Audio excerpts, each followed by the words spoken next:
Hello जी, अस्सलाम वालेकुम and कैसा आप सब। उम्मीद आप ठीक ठाक होंगे। सो फ्रेंड, आज मैं रिएक्शन देने वाला हूँ एक इंटरेस्टिंग टॉपिक पे। What is good for Bangladesh, यानी बांग्लादेश के लिए क्या फ़ायदेमंद है और बांग्लादेश को क्या करना चाहिए। पाकिस्तान के ग्वादर पोर्ट्स के साथ जाके मिलना चाहिए बांग्लादेश को, या इंडिया पोर्ट्स के साथ, या ईरान के चाबहार पोर्ट्स के साथ। ठीक है, तो काफ़ी डिफ़िकल्ट सिचुएशन है कि बांग्लादेश को क्या करना चाहिए इस सिचुएशन में। तो काफ़ी इंटरेस्टिंग वीडियो है और उम्मीद है कि आपको वीडियो पसंद आएगी। तो आज हम इस पर रिएक्शन देने वाले हैं। उम्मीद है कि आपको वीडियो पसंद आएगी। अगर आपको वीडियो पसंद आए तो कमेंट में ज़रूर बताएगा। सो स्टार्ट करते हैं अपनी वीडियो, लेट्स गो।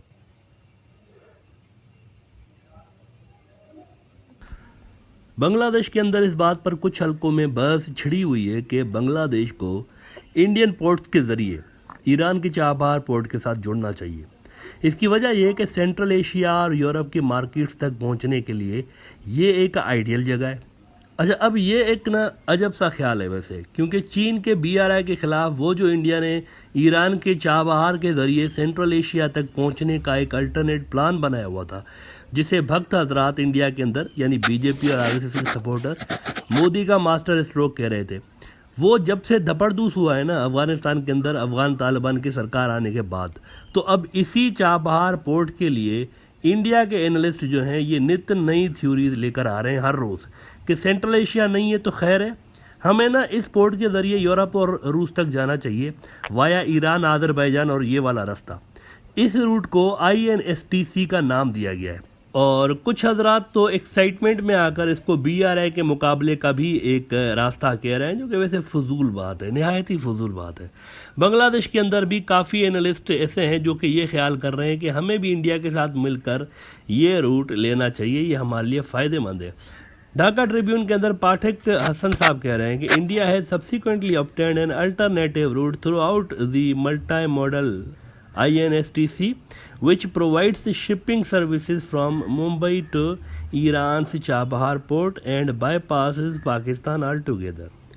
Now, भाई अगर मकसद सिर्फ ये है कि पाकिस्तान को बाईपास करना है तो ठीक है, फिर तो ठीक है। लेकिन अगर मकसद ट्रेड है और रिस्क फ्री ट्रेड है, क्योंकि ट्रेड में भी देखें ना मुल्कों के आपसी ताल्लुकात, ये सारी चीज़ें तो देखनी पड़ती हैं ना। शिपिंग सर्विसेज तो आपको वैसे भी मिल जाएंगी, पाकिस्तान में भी मिल जाएंगी, ईरान के पोर्ट्स पे भी मिल जाएंगी, दुनिया भर के लिए मिल जाती हैं। लेकिन इंपॉर्टेंट बात यह है कि जियो पॉलिटिक्स को देखना पड़ता है, मुल्कों के आपसी ताल्लुकात कैसे हैं, ये सबसे इंपॉर्टेंट मैटर है। शिपिंग सर्विसेज मिल जाती हैं, ऐसी कोई बात नहीं है। सही। अगर तो पाकिस्तान को बाईपास करना मकसद है फिर तो ठीक है, लेकिन अगर मकसद रिस्क फ्री ट्रेड है तो ये नहायत ही एक सतही किस्म का प्लान है, जो कि इंडिया को पहले ही नुकसान दे चुका है। यानी ये एक आजमाया हुआ और फेल्ड प्लान है कि पाकिस्तान को बाईपास करके ट्रेडिंग की जाए और ये सब किया जाए। इंडिया ने भी चाबहार पोर्ट इसी इंटेंशन के साथ डेवलप किया था कि इससे हम पाकिस्तान को बाईपास करते हुए सेंट्रल एशिया जाएंगे। लेकिन अब इंडिया अगेन पाकिस्तान से कह रहा है कि हमें रास्ता दें, तो चाबहार बना दिया कि बाईपास करेंगे पाकिस्तान को। लेकिन आज की सिचुएशन आप बताएं क्या है। ये देखिए क्या सिचुएशन है, इंडिया कह रहा है पाकिस्तान को कि हमें रास्ता दें कि हम अफगानिस्तान जाएं। इंडिया कह रहा है, अभी लास्ट वीक 50,000 टन के करीब गंदम इंडिया जो है ना वीट, ये लेकर गया है अफगानिस्तान पाकिस्तान के रास्ते। तो सवाल ये है कि जब पाकिस्तान का एक शॉर्टकट रास्ता मौजूद है, सेंट्रल एशिया के लिए भी मौजूद है और ये जो INSTC जो भी कह रहे हैं इसके लिए भी मौजूद है, तो फिर आपको इसको बाईपास क्यों करना है? आप क्यों इसको बाईपास करना चाह रहे हैं? आखिर क्या लॉजिक है इसके पीछे कि जब एक सस्ती अल्टरनेट चीज़ मौजूद है जो कि ईजिली अवेलेबल भी है, तो आप इसको बाईपास क्यों करना चाह रहे हैं? इसमें क्या लॉजिक है? यानी आप पाकिस्तान के गवादर पोर्ट के ज़रिए ईरानी चाबहार पोर्ट से जुड़ने की बजाय वाया भटिंडा यूं घूम के इंडिया को इसमें बीच में डाल के बिला वजह की स्ट्रेटजिक अहमियत उसकी क्रिएट करने पे जोर दे रहे हैं। क्यों? जबकि गवादर अकेले के ज़रिए ना सिर्फ सेंट्रल एशिया और चाइना बल्कि इसी चाबहार वाले पोर्ट से बांग्लादेश जुड़ सकता है थ्रू गवादर। और फिर आप देखें इसी चाबहार से अगर आपने ये जो INSTC वाला जो भी प्लान है ये रास्ता आप ले सकते हैं, तो ऐसे में इंडिया के पोर्ट्स पर जाने की क्या ज़रूरत है? इसके पीछे क्या लॉजिक है? ये क्लियर करना बड़ा ज़रूरी है कि यहाँ पे क्यों जाना है। जब आप चिटागोंग को गवादर से लिंक करके चाइना भी जा सकते हैं, इजी रास्ता है चाइना जाने का, ये हम बता दें आपको। आप चाइना से भी जुड़ सकते हैं गवादर के ज़रिए, आप अफ़गानिस्तान सेंट्रल एशिया से भी जुड़ सकते हैं, आप चाबहार से भी जुड़ सकते हैं इसी रास्ते के ज़रिए। फिर मुंबई कहाँ से आ गया इसमें, और इंडियन पोर्ट्स कहाँ से आ गए बीच में, नंबर 1। नंबर 2 ये है कि ये जो दालराम चाबहार की कनेक्टिविटी की बात हो रही है ना, जो कि अफ़गानिस्तान का शहर है, कि चाबहार हमें अफ़गानिस्तान के दालराम से कनेक्ट कराएगा और फिर वहाँ से सेंट्रल एशिया वगैरह वगैरह। तो भाई अफ़गानिस्तान के अंदर कौन है? जियो पॉलिटिक्स ट्रेड में बड़ी इंपॉर्टेंट होती है। ट्रेड जब मुल्कों की आपस में बात होती है, जियो पॉलिटिक्स में इंपॉर्टेंट बात है। अफ़गानिस्तान के अंदर कौन है? अफ़गान तालिबान, उनकी हुकूमत है। तो उनके साथ पाकिस्तान के रिलेशंस ज़्यादा बेहतर हैं या इंडिया के रिलेशंस बेहतर हैं? इंडिया का तो उनके ऊपर कोई ज़्यादा असर नहीं है, बल्कि इंडिया तो 20 साल तक उनसे लड़ा है। तो इंडिया का ये जो अल्टरनेट पाकिस्तान को बाईपास करके सेंट्रल एशिया जाने वाला अल्टरनेट रूट है, ये तो वैसे ही वनरेबल है, कभी भी दपड़दूस हो सकता है। ऐसे में बांग्लादेश के पोर्ट्स को सेंट्रल एशिया और अफगानिस्तान के लिए क्यों इंडिया के पोर्ट्स यूज़ करने चाहिए? ये तो इट्स वेरी रिस्की। नंबर 3 ये बात है कि ईरान के अंदर इंडिया का नहीं, चाइना का सबसे बड़ा स्टेक है।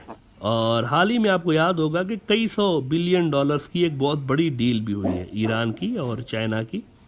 इस वजह से चाइना का वहाँ पर परमानेंट तकरीबन अगले 20-25 साल के लिए तो वहाँ पर चाइना का एक बड़ा स्टेक मौजूद है।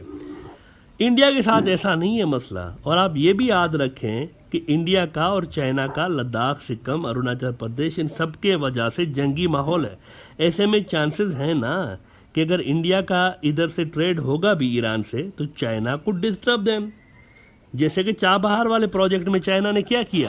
प्रोजेक्ट तो इंडिया ने शुरू किया था, लेकिन इसको हाईजैक कर गया चाइना, और चाबहार के कई हिस्सों में चाइना इंटर हुआ। इससे भी इंडिया की पोजीशन वहाँ कुछ ज़्यादा बेहतर मालूम नहीं हो रही। वैसे भी ईरान और इंडिया जो है ना, ये गैर फितरी, अगर आप इसको डीप में देखें तो ये अननेचुरल अलाइंस है थोड़ा सा, due to Israel factor. Israel India का सबसे बेहतरीन स्ट्रेटेजिक पार्टनर है। इंडिया खुल्लम खुल्ला कहता है। लास्ट वीक भी इंडिया के आर्मी चीफ वहाँ गए। उससे पहले 1-2 हफ्ते पहले अक्टूबर में गालिबन इंडिया के जो फॉरेन मिनिस्टर हैं वो गए थे, और उन्होंने कहा था कि Israel is our most trusted friend. अब मोस्ट का मतलब क्या होता है? सबसे ज़्यादा। मोस्ट ट्रस्टेड फ्रेंड के क्या है? तो इजराइल के साथ इंडिया के सबसे बेहतरीन रिलेशंस हैं, जबकि ईरान के लिए इजराइल एग्जिस्टेंशियल थ्रेट बना हुआ है। ऐसे में ईरान और इंडिया के ताल्लुकात शेकी ग्राउंड्स पर खड़े हैं। तो फिर ऐसे में कैसे हम ये मान सकते हैं कि कभी अगर इनके मामलात ख़राब नहीं हो सकते? बड़े चांसेस हैं, बहुत बड़े चांसेस हैं कि ईरान और इंडिया के मामलात ख़राब हो जाए। इसके ये तो आसानी के साथ हो सकते हैं। और दूसरी तरफ अगर आप देखें तो पाकिस्तान का इजराइल के लिए वही मौक़िफ़ है जो कि ईरान का है। दोनों की पोजीशन सेम है। प्लस ईरान की तरह पाकिस्तान में भी चाइना का असर है, which again makes Gwadar a better choice as compare to Indian ports. कि आप उसके ज़रिए अगर चाबहार से कनेक्ट होते हैं तो वो ज़्यादा बेहतर है, बजाय इसके कि आप यानी इंडिया के पोर्ट्स पर जाएं और फिर वहाँ से चाबहार जाएं। This is very risky approach, और ये लॉन्ग टर्म भी नहीं है, considering the geo political situation of this region. उसमें भी ये एक बड़ा ही शैकी किस्म का एक अप्रोच है। इसको मेरे ख्याल से चेंज होना चाहिए। देखिए इंडिया की अगर आप लोकेशन देखें ना, 3 मुल्कों के बीच में सैंडविच बना हुआ है। वैसे सैंडविच के 2 हिस्से होते हैं, लेकिन ये एक स्पेशल किस्म का बड़ा सा सैंडविच है। कौन से 3 मुल्क हैं? एक तरफ से वो म्यांमार है, उसके एक तरफ से चाइना है, एक तरफ से पाकिस्तान है। ये 3 मुल्क हैं, बीच में सैंडविच है, नीचे सिर्फ समुंदर है। तो ये एक डिसएडवांटेज, हम हमेशा से ही कहते हैं कि जियोग्राफिकल डिसएडवांटेज है इंडिया के पास। तो जियोग्राफिकल डिसएडवांटेज रखने वाले मुल्क के पोर्ट्स के साथ आप कैसे कनेक्ट हो रहे हैं, ये भी सोचने की बात है। वो सैंडविच बना पड़ा है।